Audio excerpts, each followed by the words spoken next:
Welcome to Start Lines and Swag Bags. The airing of this podcast is for entertainment purposes only and is not intended to replace advice from professional medical or training staff. Thank you for listening and your support of the Flying Pig Project. Hello and welcome to another episode of Start Lines and Swag Bags. I have to tell you that while all of my guests are special, I was really looking forward to this guest, and I will explain why in a minute. But welcome, Ben, to the show. Thank you. It's great to be here. Ben, tell us about yourself. My name is Ben. I am from Chicago, currently living in Evanston. I'm 52 years old. I've run a few races. Sometimes you just have to be comparative to other people, right? So I know tons of people that have run tons more, but I got into, age onset running. So I started kind of running when I was in my kind of early to mid 30s, and I've been doing it for about almost 18, 19 years now, I guess. And, I'm a father of two high school boys. And when I'm not running, I'm an architect, and I'm involved in the construction industry. So nice. In and around the Chicagoland area. So yes. And for those of you who are listening, Ben is sitting in front of his very impressive medal collection behind him. I think there's probably around, I want to take a guess that we were seeing about 26. I don't think there's that many. I've run all the marathon. So the ones that are on the wall back here, I don't display every medal that I've gotten, 5Ks, 10Ks. Not that there's anything wrong with those for sure, because, for some people that is their marathon. Yep. And there's certainly some 5Ks that I've done that I am proud of. Mm-hmm. And some, there's one half marathon. I could talk about this, I guess, if you wanted. I could kind of, hold on. You got run the us through. Okay. Race. You got the favorite race option. You got the favorite race. Okay. But yeah, so the marathons are up here. My first half marathon, my fastest half marathon, my one half Ironman, and then just kind of a special medal that maybe I'll mention later. So yes. And I'm like you. I do have probably like 90% of mine displayed, because every so often it's just, I like looking at them. Mm-hmm. Because if for no other reason, as somebody once said to me, oh, it's a participation medal. Yeah, you know what? But I have one and you don't. Exactly. Yep. And I remember. Yep. I look at it and I say, I did all this to get all this. And I love that. And I like being able to touch them from time to time also. I know people that display them in glass, and everyone can do, the thing that makes them happy with it, but something about putting it under glass didn't sit well with me. I wanted to be able to, just as you said, every so often, I just kind of got to hold it in my hand to feel it again, to remind myself that I can do these kind of hard things, and each one of those medals represents like a period of time, right? That we went through some kind of a challenge, because it's not just the day of the race, right? They say that the marathon is like the cherry on top sometimes after a long training season. Right. And that certainly is the case sometimes. Sometimes the marathon is an achievement in itself, or whatever the race is. But for me, a lot of it is just what went into getting to that start line, right? Sometimes that's the hardest part, is getting to that start. So yeah. That's 100% correct. But now I get to ask you the question I ask everybody, but I'm really going to enjoy. I know what my answer is. I don't know what your answer is. Okay. But how do you know me? I should have written it down to, have more of a scripted answer. The very simple answer is bowling, correct? So, and I was trying to think of how long ago that was. And it was well over 20 years ago. And it could actually be closer to 30 than it is to 20. Before I ran, before I mentioned the triathlons, before I ran, before I biked, before I swam, before I played, I did ultimate frisbee for a long time, when I was out of college, before I did that, before all those other things, my first kind of, sport was bowling. My dad took me to some of his bowling leagues, and one of those leagues you were also participating in. Yeah. And, we bowled on the same team for a couple seasons, I want to say. And It was a long, long time ago. It was so you're 100% right. Your father and my father, they knew each other. They both belonged to the B'nai B'rith organization. Yes. And I was actually only one of 3 females bowling in the all-male league. Mm-hmm. And at one point, I did have an average of 175. Really good. I did. But you had an average much higher than mine. Not that much higher, So, I mean, I don't remember what it would have been in that time. Maybe it was in the 190s, maybe in the low 200s. I'm not sure. It's been a while. I don't bowl quite as much as I once did. It was a sport for sure. I got involved with bowled through college. I went to the University of Illinois. I got to be fortunate enough to bowl for them on their team, and it was a really great experience. There was a if there's no way, I'm sure you've heard about this recently from our running, friends and whatnot about how Boston Marathon has, increased their standards once again. And, that's never been a goal for me. I'm definitely a back of the packer type of runner these days. And, so I never had hopes or dreams or aspirations to be like a professional runner. But at one point I thought, in college, like, should I make it as a professional bowler? Could I do that? And I decided, no, that's not really for me. I'm not that good. That's interesting. Yeah. And what's more interesting is that I realize that anybody who pops in the podcast like 6 minutes in is going to be like, wait. Is this about running? Is this a bowling podcast? All right. So this whole podcast came about because I lost my running log. We all have one. And I had to rebuild it. And so I used Athlinks Online and I used the tubs and tubs of stuff I had. And I would look at one piece of swag and be like, this is phenomenal. And I'd pick up something else and be like, what were they thinking? And I've gotten some crazy best and worst. Now, you can give me your best, worst, or both, whichever you would like to do. Mm-hmm. What you got? Some of the best that I've gotten, I'm gonna plug them, is the University of Illinois. It's not the University of Illinois specifically, but it's the Illinois Christie Clinic Champaign-Urbana Marathon. I really like that race. I've run that marathon 3 times. I think they have a tremendous post-runner experience for everyone. It's not a very big race, so they have the infrastructure to support almost all the runners, and some of the food's been really great in the past. After we're done with the race, they definitely have pizza and hot dogs and hamburgers and chocolate milk for us and all that, and they get athletic trainers to come out onto the field in Memorial Stadium, and we can get massages and some post-race stretching, and that's wonderful when they have that. I mean, I get that sometimes from some of the bigger races through the charities I support, but for them to be able to do that for any runner basically is just fantastic. So I really like that. Can you think of a worst? Yeah, let me think here. As far as worst swag. I mean, I don't know if I'm supposed to say well, I'll say it. You can tell me if I'm not supposed to edit it out, right?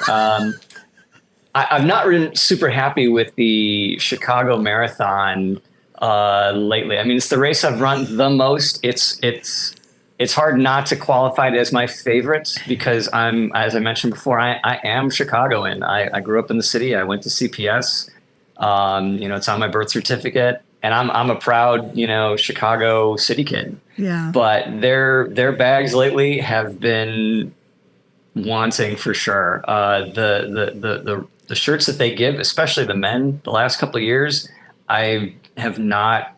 I mean, I don't know if anybody from the race is listening, but I think the past year they had like a seam for the men's shirt. You know what I'm talking about? That kind of went horizontally across, and I don't know. Did they have to take a different shirt and cut it and stitch this part on? Because I have no reason to understand why that seam is there.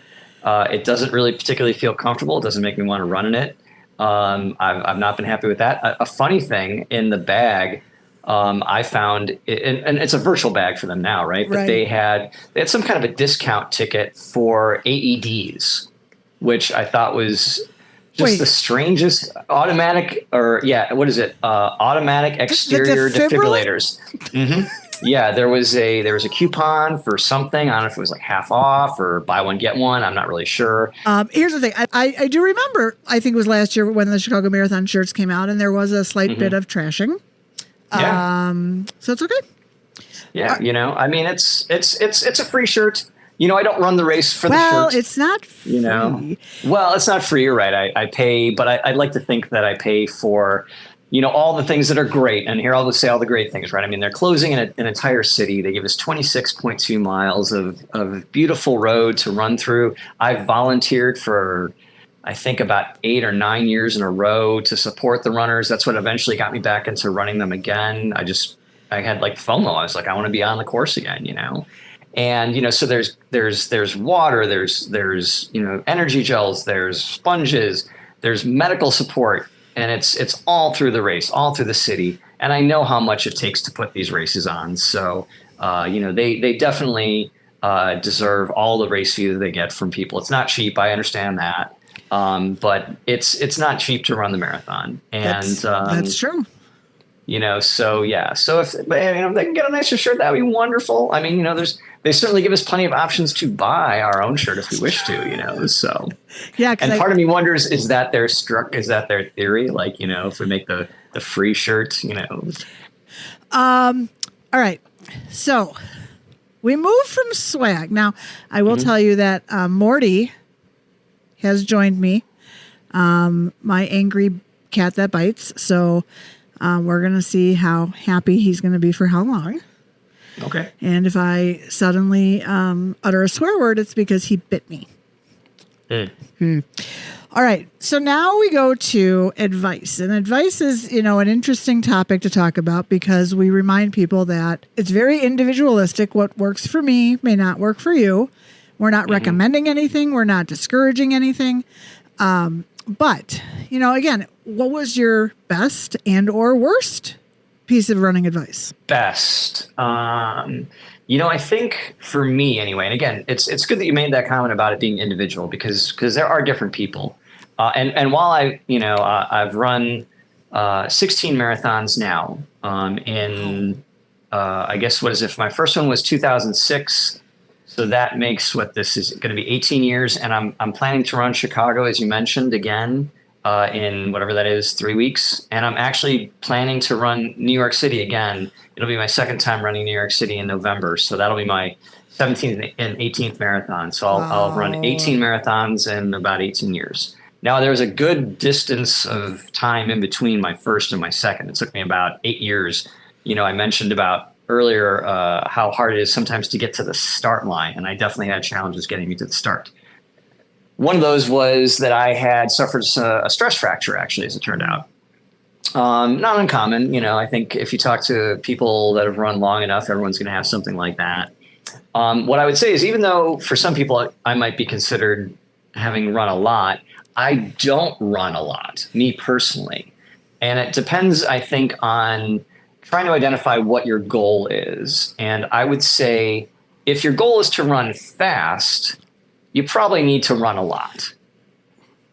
I think if your goal is to run, then you don't need to run a lot. And during that stress fracture moment I was mentioning earlier, the orthopedic surgeon that I talked to recommended I run less and I vary my workouts more, meaning like don't overuse the same muscle groups in the same way all the time. At that point, I think I was very focused on running. I was doing 5 days a week, maybe even 6. I wasn't doing anything else. And he was like, I would rather you, now I don't think this is good advice either. He's like, run 1 day a week. All your miles, 1 day. And then another day a week, play basketball. Another day a week, go swimming. Another day a week, lift weights. Another day a week, ride a bike or something like that. And he was like varied up. Now, I don't know if you want to get all your training miles for marathoning, and that I think that's too much at one time. But I run about 3 days a week. I'm sorry, go ahead. To try to make a joke, that's a really big course correction. It is. Yeah. It is. Yeah. Yeah. So I don't think that was really, solid advice, but I read a book. I think I want to say it was Run run less, run faster, I think was the idea. Oh, I can't see the book. Okay. I have the book. I know exactly. Okay. It's by Runner's World. I think it's something like run less, be faster. And it focuses on 3 key runs. Right. Your tempo, your speed, and your long. And I have offered that advice to many people over the years because, well, I trust Runner's World. I trust their idea. I think that's a great idea for people who are, like you said, running to run. Not, there are people who run 6 days a week, and good for you. But, you should have like a 3 key run type of a week. Mm-hmm.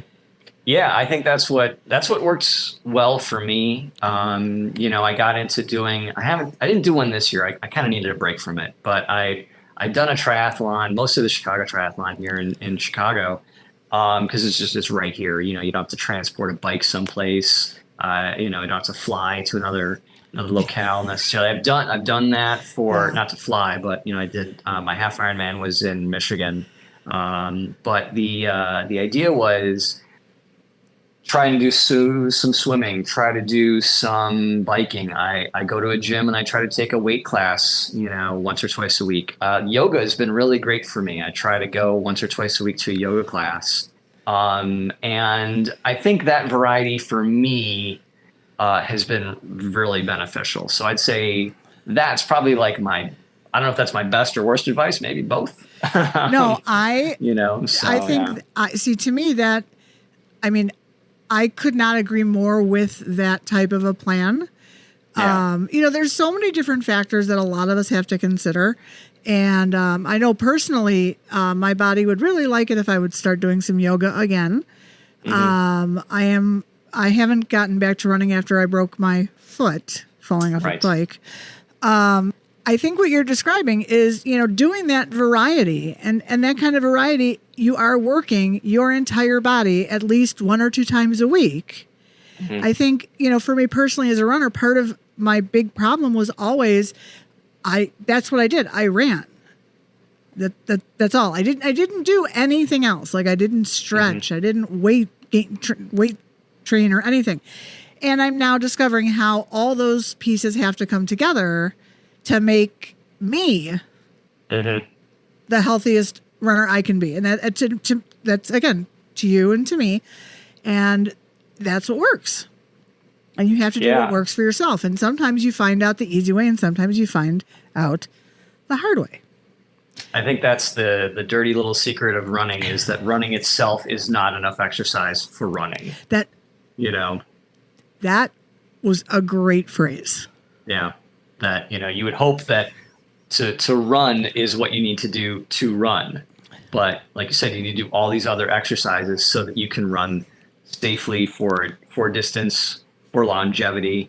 And, so that's what we have to do. We have to, and I tell people sometimes I will sacrifice, and I know this isn't the popular, opinion sometimes, but I'll sacrifice one of those key runs to do one of those other workouts, because the other problem is when you're not super fast, it takes a long time to do those long miles, Preach, I know. So, yeah, I know. So it's kind of like that's, and the time to, like you said, you got to warm up a little bit. You got to cool down a little bit. You got to stretch a little bit after.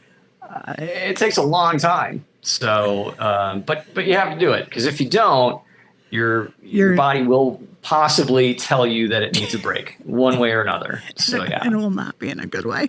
Probably won't be in a good way, yeah. I think that's very sound advice. I think that, it's probably the hardest pill for a lot of people to swallow. That's all I can say. Yeah. And I'm just as guilty. I know sometimes I'll I don't really need to stretch today. And then the next day I'm like, I really should have stretched. So, yeah. That's how we learn. That's how we learn. And we sometimes still don't do it. But Okay, easy. I think this is probably the easiest question I'm asking everyone. Favorite racing distance? Racing distance. I feel like I have to say the marathon, even though I know in my mind, I'm like, the joke is I'm signing up for my last marathon. Every one of these, has been my last one. I'm going to do my last one next year. I'm going to do my last one next year. And inevitably I come up with a reason to do another one, and to keep going. And even though I'm in my mind, I'm thinking like, okay, 2026, it'll be 20 years. I'm planning on running my 20th marathon that year. So I'm like, okay, 20 marathons in 20 years on my 20th anniversary, my first one, that'll be it. And I'm like, Jordan, signing off, I'm out or something like that. Right. And I'm sure I'm going to wind up doing more. I have a feeling. I don't know, maybe not. But the marathon is a challenge, and that's what I think probably inspires me to do it. Fair point. And this is going to sound, I always feel that if you're not a runner, and I'm sure you come across these people too. And actually I just came across one a few weeks ago. I don't preach running to people. I don't try to go around and proselytize and say, oh, do you run? You should. This is why, But I find it odd when people come up to me and are angry that I run somehow or another, that they're like, why do you run? That's terrible. You shouldn't do that. And I'm like, I'm not making you run. You don't have to. I'm telling you not to run even. I agree with you. It's horrible. It sucks. I don't know why I do it at times. So, but. Okay. Yeah, go ahead. Yeah. No, hold on. I got two things. Yeah. So here's the problem with podcasting. It's like there's stuff in my brain. Yeah. So when you said you're going to be like Jordan and be like, okay, peace out. Yeah. I was like, okay. And then you're going to go play baseball for the White Sox and maybe you'll help them. I probably could have this year. I don't know. Because wow. Why is it when people are like, well, what do you do, for fun? And you're like, you run. And they're like, that's stupid. Why would you do that? That sounds terrible. And to make it even better, right? When we're done, right? Like sometimes I don't run track. I'm not running at the track this year, but I have gone to support my team and all of that.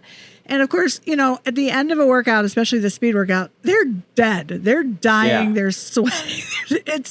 They literally, you have to peel them off the track. But yet it was the best thing they could possibly do. And I think there are people that understand that. And then there are people that will never understand it. And that's fine. That's totally fine. Yeah. So I'm with you. And that's why I think the marathon, for me is why I'd say it was my favorite. Because, and this is again, if you're not in this kind of mental space, I don't think you'll get it. But if like a 5K, not enough, right? Like unless I'm trying to run like my fastest 5K, like if I'm training for time, that's a different thing. But as we mentioned earlier, I'm really not doing that these days. So for me, a 5K, 10K, not half marathon, it's like I can do these. I'm just saying. I'm not saying, but again, because it's the warped mentality of training for the marathon, right? Like I've done a half marathon every weekend for the last 2 months. That's right. Right. Right. So it's like so the distance isn't the thing so much as it is the challenge. And don't get me wrong, this year, like especially New York, is hillier than it is in Chicago. Yeah. It's a challenge for sure. I'm not going to the start line. I've never not finished a race. I've always finished. But I know so far, but you never know, right? And every time it's a challenge. So, and don't put that out there. Don't put that out there. I'm planning on finishing for sure. But I'm just saying, like, the idea is if I don't have that challenge, I don't know if it gets me motivated enough to run, like, cause I do enjoy all these other things. At times I'm like, I've never biked a century, should I get it? Yeah. Should I get into cycling? I found that swimming was, although it's its own logistical nightmare, I know people that do like the big shoulders race here in Chicago. I've never done that. I don't know if I'd want to do that or not. I'm not sure if I'm that good a swimmer. I'm not today, but could I be? I don't know. But I also know I'd have to give up other things to do that. I don't know if I want to do that because running's also become a very social thing. Even though this year I'm kind of training on my own so much, but I've made a ton of friends. And that's how we cross paths again, right? Exactly. So, we'd lost touch for a while, and then runner circles kind of intertwine there. It's like you're a runner. Oh, you must know this person. That's right. That's how it happens. Okay. So I think the marathon would be the favorite racing distance, just because, like I said, and especially because I'm from Chicago and I've done it so many times, and now I'm gonna say how I have that coveted like the legacy status because I've done it enough times. I don't have to get into the lottery. Wow. And I really do feel like they roll out the red carpet. I feel like the city for all of us is, and it's the greatest feeling to just be running through my hometown, to see the buildings I used to live in, to see buildings I've worked on as an architect, just neighborhoods, all my other runner friends, spectators. It's just it's a wonderful, spectacle of humanity that day. So, I will tell you, I've never been to the Chicago Marathon. Okay. And I feel like as a spectator, or like I should at some point. It's an inspiring collection of people. I will put that on my list. Okay, so this next one has hung a few people up, but as we talk it out, I've gotten some great answers, and that's the famous runner that you would love to meet, and it can be past or present. I mean, it's yo, man.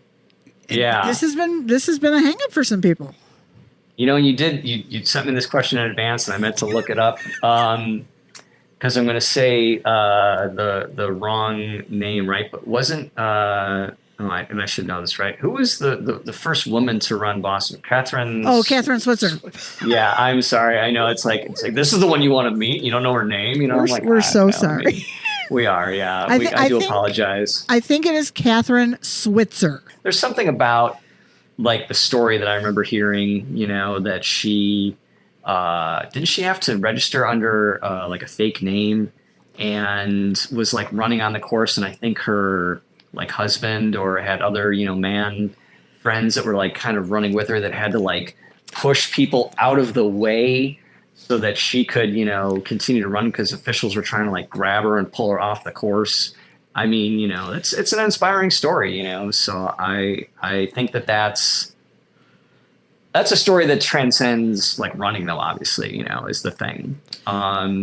It's not so much about running. It's that she felt strongly enough to want to do something that no one was going to stop her, and I think it would be interesting to have a conversation with her to just, talk about what was that experience like, to have to fight for something that these days, seems like such a no-brainer. I mean, I don't really know the demographic. Maybe you do. Do more women than men run? If I'm not mistaken, and I know everybody is, they can all look it up too. I think the last time I was reading that women have taken over men in that population. I think I think I saw that somewhere. Yeah. Yeah. But the interesting thing is, yes, you are correct. She registered with her first initial and her last name, and she was running with her boyfriend. And the actual race director saw a woman on his course, and he actually was the one that grabbed her. And it was her boyfriend who body slammed him away, and then she took off. Yeah. And I mean, I think it's such a fascinating story. I actually haven't thought about meeting her, and now I kind of want to. Yeah, I think there was an allusion to that too in can we say major movies. I think it was. I have to go back and double check, but I thought that there was a reference to her in. I think I want to say it was Cars 3. One of the animated race cars. I should see if they did a play on her name or something like that. But was talking about how it was one of the female cars. They didn't let females race at that time, so I really gone or something. Yeah, I'm pretty sure. I was like, I wonder they're talking about Catherine Switzer. So it's like I bet you that they were. So but interesting. I'll have to go back and check for myself. So All right. See, because here's the thing. Strange tangent. I am a very fond lover of Cars 1. I think it was it's great film. Fabulous movie. They did Cars 2, and I'm not a big sequel person, and I'm not 100% sure if I ever saw Cars 2, but I would not have seen Cars 3. Okay. Well, so that's now apparently I have to go do that. See, I have a to-do list from all these podcasts of things I have to now go do. Races, watch things, look things up. Sure. So now the question of all questions. Mm-hmm. Your absolute favorite race of all time. Okay. It's believe it or not, it was the race that you were training for. The Kenosha Marathon. The Wisconsin Marathon. Wisconsin Marathon, Yeah. In Kenosha, Yes. the Wisconsin Marathon, yes, yeah. That's your favorite race? I'll say that's my favorite race. It's a strange pick. I'm gonna defend it though with the following little quick story about it though, which is I had been struggling for a number of years, and again, I'm going to say a number just to give a context, right? But the number itself doesn't matter because everyone, again, it's to their own abilities. I was trying to break 4 hours for the marathon for the longest time. I had it in my head that was like my ultimate goal, and 3:59:59 counted as sub 4 hours, by the way. So and I got close a few times, and just the wheels seemed to fall off the bus the last couple miles or so, and I eventually did break 4 hours in 2016 at the Chicago Marathon. But the following few years, times were trailing off. I didn't have the time to train. I was struggling. And then it just like age just seemed to be getting older. And I thought to myself that, my fast days were behind me, and maybe they are now, and that's okay. I'm at peace with that. And we talked about earlier, now my goal is not so much training for speed, so much as it is just to, cover distance.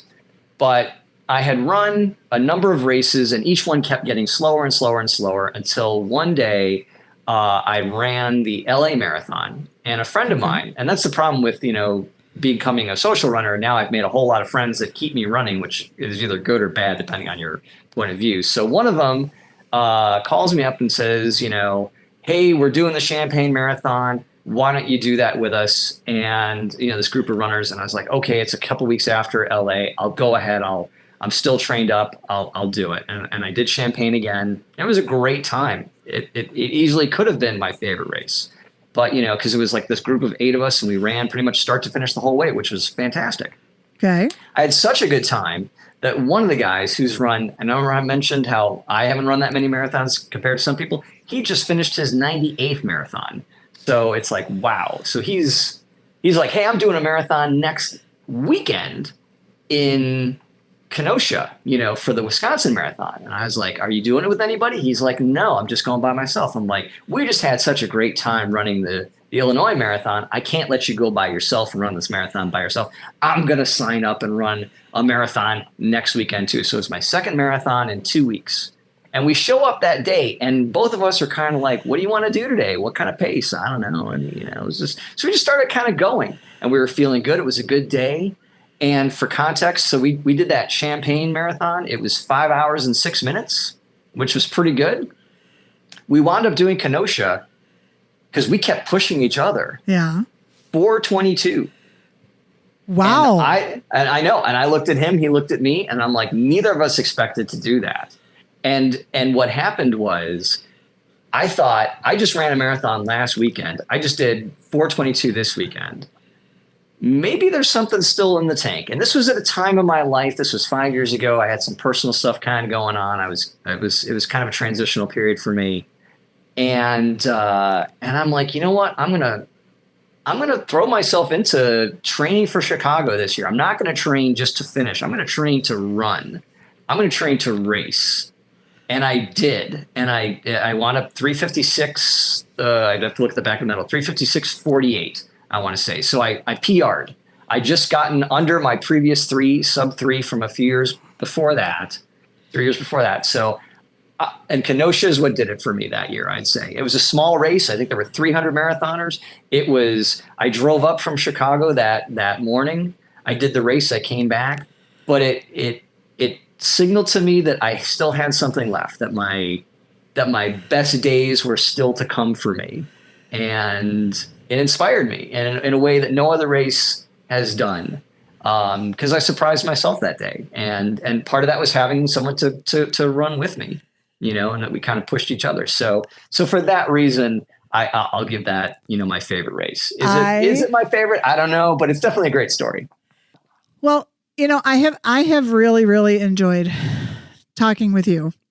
I'm going to throw out the fact that this is Start Lines and Swag Bags. And who would I be if I was a swag bag podcast without telling you that you are going to be receiving your own Start Line and Swag Bag,